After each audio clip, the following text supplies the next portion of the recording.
Hello all and welcome back to the channel. Because you all seem to love my 8 things that I'd like to see in Xenoblade Chronicles X Definitive Edition if it ever becomes a thing, I've got 8 more things for you in this video today. A couple of the suggestions that I'll be outlining in this video were also taken via the comments of my previous video. So if you yourselves want to feature in one of my future videos, or have your own thoughts on what you want to see changed in Xenoblade Chronicles X, leave a comment for me down below. And if you want to see the first video first, there'll be a link for it in the description. But anyways, let's jump right into the video. So we're going to start off this video with what would have been considered my number 9 change for the previous video, and was actually suggested by a lot of you in the comments, which is a few changes to the party system, especially EXP. There are 18 party members in Xenoblade Chronicles X, the most out of any Xenoblade game, and you can only have 4 in your party at any one time. The issue arises that you could play through the entire game with a certain 3 or 4 party members and reach the game with them pretty much near max level. However, every other party member will still be at the base level that you're supposed to have met them through the story, which can be a bit of a nuisance. The easiest way to go around it would be simply, like Pokemon, an EXP share, which would allow your inactive party members to gain levels whilst not in your party and carry on with the main story. This wouldn't necessarily need to be the exact same EXP as everyone that's in the party, but even just a smaller percent, just to help them level up through the game so they're not very underleveled by the time you want to use them. As this is the only Xenoblade game which doesn't have all of your party members technically in your party and leveling up the entire time. And a similar matter to this is you can't just freely swap your party members at any point. In Xenoblade Chronicles DE and Xenoblade Chronicles 2, you can swap your party members freely at the drop of a hat, but nope, in Xenoblade Chronicles X, you need to go all the way back to New LA, find the party member you want, and swap around your party at that point.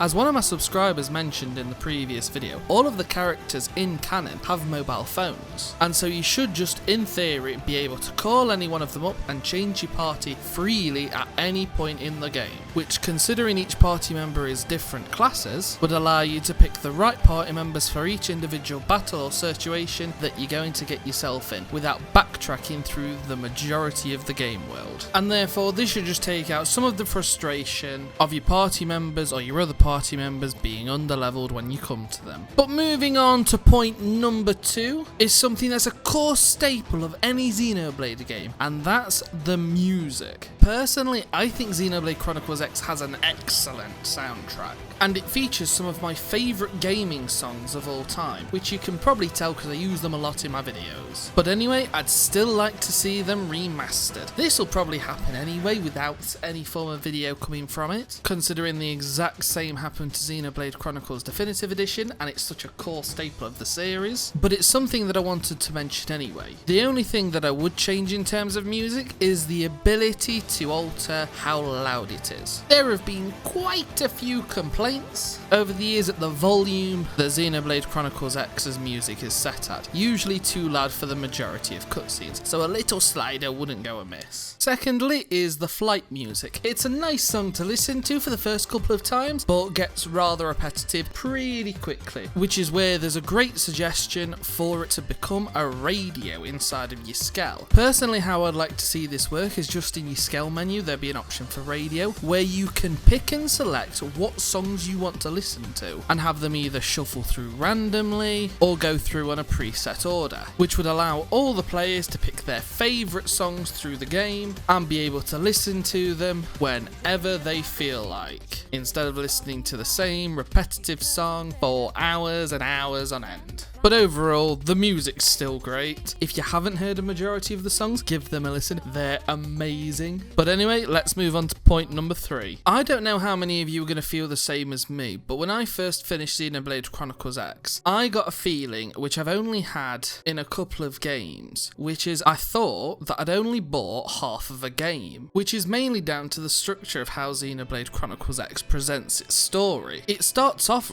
really strong. However, by the end of the game, you don't really have that vibe. And before I talk about any more, I'll just give a quick spoiler warning here. So anyone who hasn't played and wants to not be spoiled on the ending of Xenoblade Chronicles X or Xenoblade Chronicles Definitive Edition, leave now. But for everyone else, once you get to the end of the game and you're fighting Luxar and you defeat him, that's pretty much the end of the story. And personally for me, I thought like the game wasn't finished at that point. There was still so much more that the game had to offer and that we needed to do in terms of how we still had to fix the life pod and things along the lines of that. Now, to use a strange reference, if any of you will compare to it, if any of you have played Need for Speed Heat, which I recently completed, that game has the same issue. To sum it up really quickly, you have two goals in the game, which is to defeat all the cops as they're corrupt and to become part of the League, which is an underground racing scene with all the best racers. You defeat the cops easy peasy, however, there's then no progress into you working your way up through the League to the top, which gave me the same vibe. Let's compare this quickly to Xenoblade Chronicles Definitive Edition. Xenoblade Chronicles DE has basically 3 end bosses and 3 end goals. Your initial objective from the beginning of the game is setting out to defeat Metalface. Just before you defeat Metalface, you're introduced to Exzel and Yaldabaoth, who becomes your next objective from there. And then as you defeat Yaldabaoth and Exzel, your final objective, Zanza, comes into view. Compare this to Xenoblade Chronicles X, and you've got no end boss for the entirety of the game until Luxar appears randomly from your character's perspective, and your primary objective of fixing the life fault and restoring humanity and things along the lines of that is just left out. So if we get Xenoblade Chronicles X on the Switch, I want to see more story, and I want to start to see how things are going to wind up. But this might just be left for Xenoblade Chronicles X2 to finish and answer. So we'll see. Next up is point number 4, which is a change to the quests. Personally, not many of the Xenoblade Chronicles X quests are memorable. I can remember the majority of Xenoblade Chronicles 1's quests though, because they're really engaging for the player. But I can't say the same for Xenoblade Chronicles X. The majority of quests aren't that dynamic and that interesting. Xenoblade Chronicles 2 suffers for the same reasons, however, that's saved by the inclusion of the Blade quests, which are all extremely dynamic and interesting. So if Xenoblade Chronicles X is remastered, I want to see more and some more dynamic quests. One thing in particular that I'd also really like to see is a large scale quest like Colony 6 in Xenoblade Chronicles Definitive Edition. Underneath New LA, it's just water and it's just empty space, which has got no reason to be there other than you getting trapped and needing to get out. However, I'd really like to see a quest where you assist in opening up that bottom area and building new areas and things to do. This could include some of the things that I mentioned in my previous video, like the idea of the barracks for testing out new weapons and other things, etc. But this extra area underneath could be a large scale quest which can be introduced to the player early on, and like Colony 6 can just be completely optional. So players that want to go for 100% have a long term goal to aim for, and players that just want to rush through the story can skip it entirely and just get to the meat of the game. Personally, my favourite side quests are one that are dynamic and change the world that you're in, and to me this would be a great way of doing it, and it'd also give Monolith Soft the option to add a lot more things that we haven't thought about as well. Let's move on to point number 5, which is improvements to the online system. This should be really easy for them to do, as the Switch has got a much more prominent online community than the Wii U ever had, but there are some key factors that need to be changed to make it even more of a success, especially the squad system. In the game normally you got missions that you as a squad can do in the world, and as your squad defeat either certain types of monsters or collects the items, you then got rewards. However, each of you did this whilst only being connected via the online system. You were all in your own separate worlds. I personally think it'd be a great idea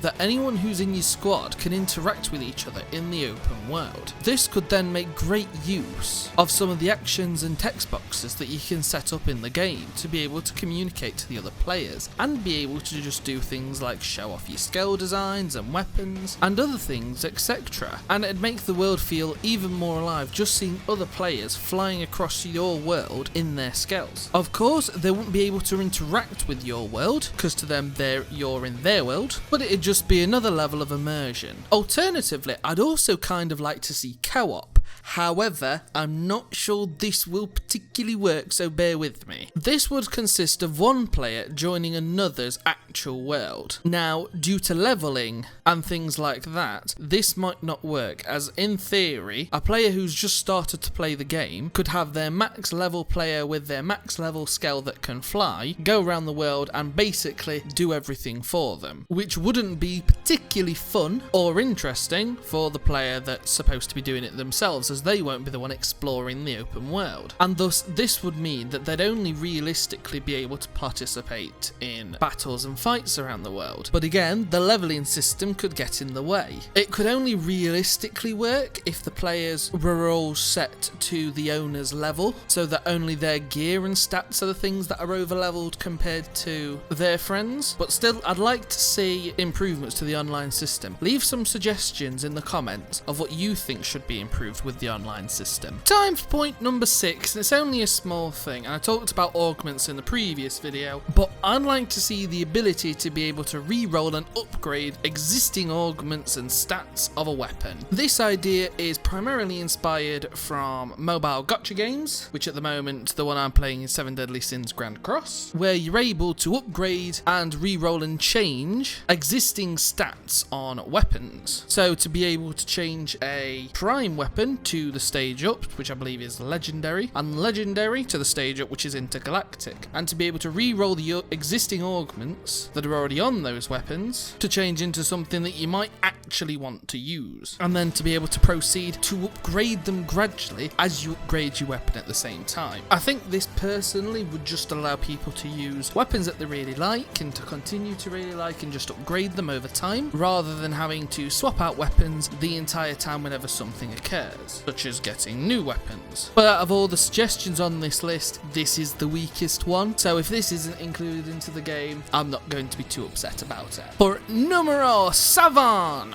we have the thing that was indicated and teased in the thumbnail of this video, which is improvements to the Skell's designs and a few changes with them. Personally, I really like Skells, however, there's only about 6 or 7 different designs, which, considering that there are 18 party members, isn't a lot. And so I'd like to see a few different designs and visuals for the Skells. Whether or not this is just as the base sort of Skell, or there are different visual customization that you can attach via the gear, can be left up to the developers. But I'd personally like to see a lot of different bits and pieces and be able to mix and match different parts onto the Skells to make my Skell look even more unique and even cooler. Other than that though, the major other aspects that I want to see change with Skells is the class system, where you can either select a light, medium or heavy Skell. I think that should be done away with, and each individual part that you add onto your Skell can increase the weight of your Skell and the fuel capacity, meaning you can select whether your Skell is going to have lots of fuel but weigh a lot, or have a lower fuel capacity and weigh less, and should add another layer of customization and personalization onto everyone's Skells, and give a wider range of builds which could be used for the best options for each person's Skell. Basically, just more Skell customization, please. And finally, point number 8. You might have noticed throughout this video and the previous one, 8 things, that I like to jump through the map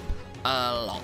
The jump mechanics in Xenoblade Chronicles X just feel so good and make it super fun to literally just jump through the world. However, when you get the flight upgrade for the Skells, you can't jump anymore, because the moment you press the jump button you start to fly, which takes away all the enjoyment that there is to be had with it. So again, as suggested in the comments of the last video, please make it so that you have to press the jump button twice to start flying, so if people still want to jump through the world, they still can do. And it's really silly, but if nothing else on this video was to be included, I really hope this is.